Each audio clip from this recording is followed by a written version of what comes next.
Hello. Good morning and welcome into First Take. You are halfway through the week. It is hump day. Skip Bayless and Molly Karam here with you in Bristol. Stephen A. joins us from San Francisco. Gentlemen, what's the good word? What's going on? How y'all doing? The Golden Gate behind you. I like that. San Francisco? What? Worldwide, Stephen A. Well, my services were requested, Skip. I'm out here hosting an event tonight in Walnut Creek with the great Joe Montana. Well, say hello for me, if you would, to the greatest quarterback who ever played. I will make sure I do that. Yes, sir. Big time over here. Yeah. We appreciate it. We've got a lot to get into today, some really hot topics. Coming up, why does Floyd Mayweather always have to defend his greatness?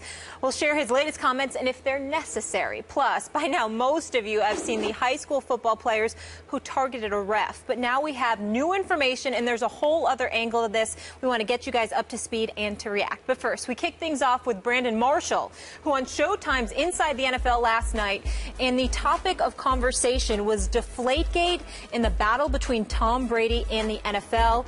Here's what Marshall had to say.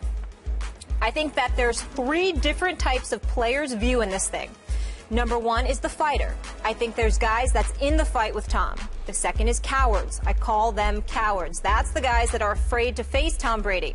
They want him suspended. I don't believe in that. And the last type is the race card. There are a lot of players out there that believe that white players, specifically at the quarterback position, are treated differently. It's not just African American players. I've had this conversation with Caucasian players as well.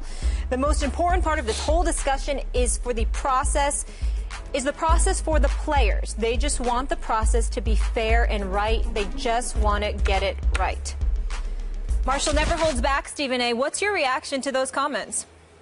My reaction to it is that I think it's unfortunate. And the reason I think it's unfortunate has nothing to do with the veracity of his comments. He certainly makes sense, and he's absolutely right when he talks about the fact that there are a plethora of African Americans within the sport of football and those connected to players playing in the National Football League who happen to be black that absolutely positively feel that way. But that's just a microcosm of society. I mean, who you tell me you go on the streets anywhere in the United States of America and you locate a black man that does not believe that the rules are applicable in a different fashion to him compared to that of a white male. I'm trying to tell you, you'll be hard-pressed to find one. That's just not reality. Everyone recognizes in the United States of America, particularly when it comes to white male, that there's a different standard upon which they're held. So when you look at it from the perspective of what what Brandon Marshall is saying from a macro perspective, he's absolutely right.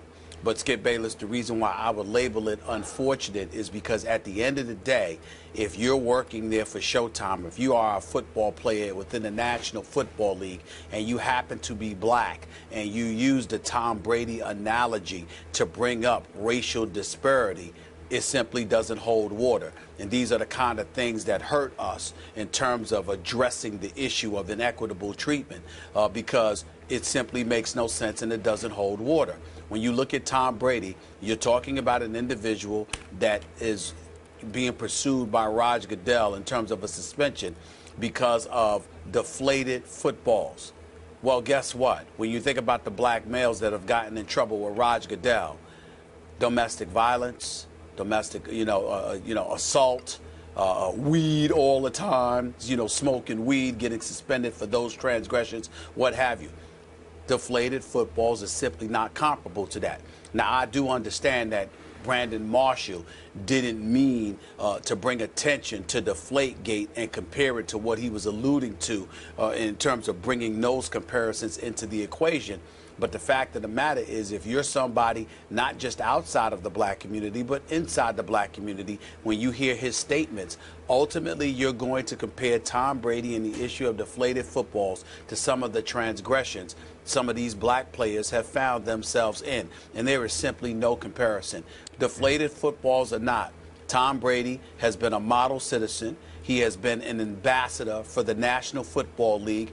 His integrity, the way that he lives his life in terms of his quality of life, how he conducts himself as a law-abiding citizen, he doesn't even belong in the same sentence as the Ray Rices of the world, the Greg Hardys of the world, and others. He simply has no place being drawn, having his name thrown in there.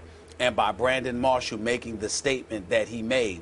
Although from a societal perspective, there isn't a black person worth their salt that can even remotely deny the veracity of his comments, this was a bad example to use it from.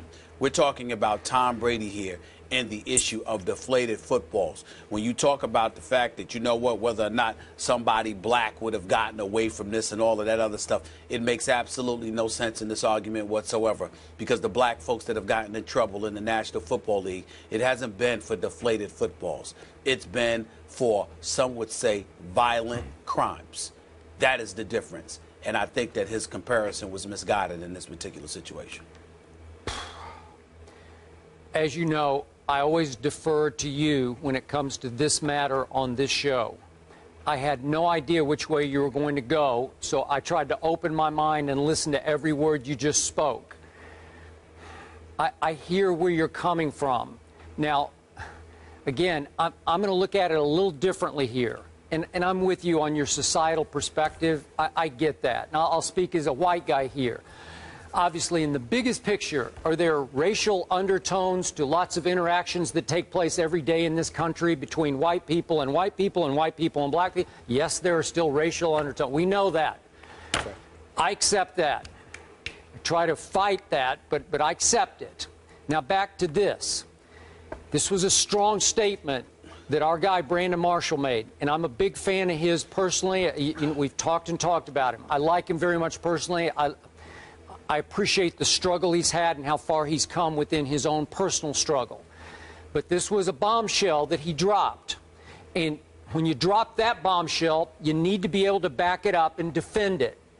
So I look at Roger Goodell's recent track record in court that he has taken a beating for of late. What is it, the last 6 times he's lost in court? We've talked about it to death here on this show. So some of those cases have involved Ray Rice and Adrian Peterson and Greg Hardy, and Jonathan Vilma was sort of the lead figure in the Bountygate case that got overturned by Tagliabue. Well, none of those guys were white, obviously, and they got in the end, they all got a fair shake. So, right. So I'm just going to throw out just an example here. I'm going to go to another star quarterback, a guy who probably should have won the last 2 Super Bowls, named Russell Wilson. If Russell Wilson had been thrust into exactly the same situation Tom Brady just got out of, so far so good, Russell Wilson obviously is an upstanding citizen. He's got a clean track record within the NFL and legally. I got to tell you, Stephen A., I think he would have gotten the same fair shake from Judge Berman that Tom Brady got. I could be wrong about that, but I hope I'm not. And then I think of other high-profile black stars in this league with clean track records in the NFL and legally. I think of DeMarco Murray. I think of Calvin Johnson. I think of my guy, Darrelle Revis. I have high regard for these men who are role models and upstanding citizens, and if they got thrust into the similar situation Brady was in court, could they have prevailed also? Would they have gotten the same fair shake? Open mind from the judge? I think so. I could be wrong about that. I believe so as well. Okay, so it brings us back to what Brandon said. Man, that's a strong statement. Many times we talk about how it applies here, how strong I was about what Riley Cooper said. He should have been cut the next day for what he... That's a whole different situation than the one that's operating here. Well, allow me to interject. Okay. First of all, if I wasn't clear, I apologize, because I agree with every single word that you just said. We have no disagreement. As a matter of fact, that's the point that I ultimately was trying to elocute. The fact is that Roger Goodell has gone after white players. He's gone after black players. When he suspended Sean Payton for the year as the head coach for the New Orleans Saints, last time I checked, he wasn't black. When he suspended Greg Williams indefinitely, the defensive coordinator in Bountygate, last time I checked, he was not black. When you see them sitting there going after the New England Patriots, Robert Kraft, his friend, Bill Belichick, the confiscation of a 1st and 4th round pick, those are not black individuals that represent the the face of the New England Patriots franchise, and certainly has he been in tireless pursuit of Tom Brady. Tom Brady doesn't happen to be black as well. And so the point that needs to be made here is, while we appreciate the level of sensitivity Brandon Marshall continuously strives to display, and we definitely appreciate it, in this particular instance, I think his arguments are misguided. Because from a macro perspective, meaning a societal perspective, whereas I think that he's absolutely right, I don't think that's a case that can be made when it comes to the National Football League. And allow me, Skip, to take this a bit further, both Skip and Molly. What I'm deeply appreciative of when it comes to the National Football League is that Raj Goodell goes after everybody equally, it appears. But the other thing is that let's keep in mind how some of the more upstanding African Americans in the National Football League have been mistreated by their own. When Jonathan Martin was enduring a bullying scandal with Richie Incognito, the guys within the Miami Dolphins organization seemed to side with Richie Incognito, going so far as to label him an honorary brother. Now, Jonathan Martin has subsequently come out and conveyed some of the issues and problems that he's had since childhood, and we all have respect and sensitivity towards that. But it doesn't negate the fact that some of his quote-unquote own turned against him. When you look at it from that perspective, that's a problem. What about Russell Wilson and people in Seattle allegedly claiming he wasn't black enough? Well, who the hell gets to make that call? He's an upstanding citizen. He's an upstanding young man. He seems to be a pretty cool brother to me. He's a high-end producer. He's guided them to 2 straight Super Bowl appearances and 1 Super Bowl title. But people will find excuses to find things wrong with him. Those were not white people. Those were black people. Yep. And so when we look at it from that perspective, we have an obligation, at least I feel I have an obligation, to highlight the fact that far often than not, you know, the few guys that have acted up, they're not representative of the vast majority of black men, not only in the National Football League, not only in professional sports, but in our society, who actually know how to act like they have some damn sense, who actually do behave themselves and conduct themselves like civilized model citizens. And a lot of these black professional athletes are incredible, incredible role models. The few that act up stain us as a community and give the impression that the problems are far more insidious than they may actually be. So Brandon Marshall saying what he said, again, he picked the wrong case to make that argument, because all it has done is highlight the discrepancy between Tom Brady and the black dudes that ended up acting up. Yep. He picked the wrong argument. He picked the wrong guy. He picked the wrong day to do this. He's wrong on this. But what did give me pause, Stephen A., is that Brandon referred to conversations he's had in his own locker room and with several players around the National Football League. What the problem here is, I don't know if he's talking about 5 players or 50 players. Doesn't matter. Yeah. The reason allow me to enlighten you on this point, Skip. It doesn't matter, because what he's speaking about, there are a lot of instances, for example, where guys won't sit around and get intimately, you know, in depth rather, into a conversation like that. They'll say, yeah, this is just another example, or they'll complain or lament the state of affairs because they know what exists from a macro perspective. But if they're dissecting incident by incident, case by case, they certainly couldn't make that argument in this instance, which is why it was a bad choice for Brandon Marshall to make in terms of picking this particular instance. The only point I will give Brandon, if he wants to go bigger picture to quarterbacks, just in general, regardless of race, get preferential treatment in the National Football League. Well, absolutely they do, because this game, in the end, it belongs to those quarterbacks. It is nothing without those star quarterbacks.